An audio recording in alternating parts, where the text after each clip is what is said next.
কথা বলতে পারি, আপনার যে পার্স আছে বা ব্যাগ আছে মহিলাদের, এই ব্যাগ বা পার্সে কিন্তু আপনাকে ধনী থেকে নির্ধন বানিয়ে দেয়। কারণ আপনার ব্যাগের মধ্যে যেটা থাকে কখনোই সেটা রাখবেন না। কি রাখবেন না? ফাটা নোট রাখবেন না, মৃত ব্যক্তির ফটো রাখবেন না, আজে বাজে কোনো বিল এই সেই আপনার ব্যাগের মধ্যে পড়েই রয়েছে এগুলো রাখবেন না। এগুলো আপনার ব্যাগ থেকে অবশ্যই সরিয়ে দেবেন। আপনার ব্যাগে মা লক্ষ্মীর একটি ফটো রাখুন।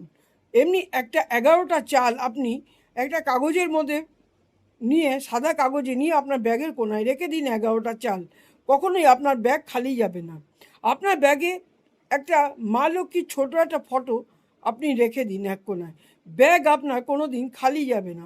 আবার আপনি নির্ধন কখনো হয়ে যাবেন না। আর ব্যাগের মধ্যে সবসময় পয়সা না থাক, অন্তত 1 টাকার একটা কয়েন সবসময় ব্যাগের মধ্যে অবশ্যই রেখে দেবেন, যদি আপনি অর্থবান হতে চান তো।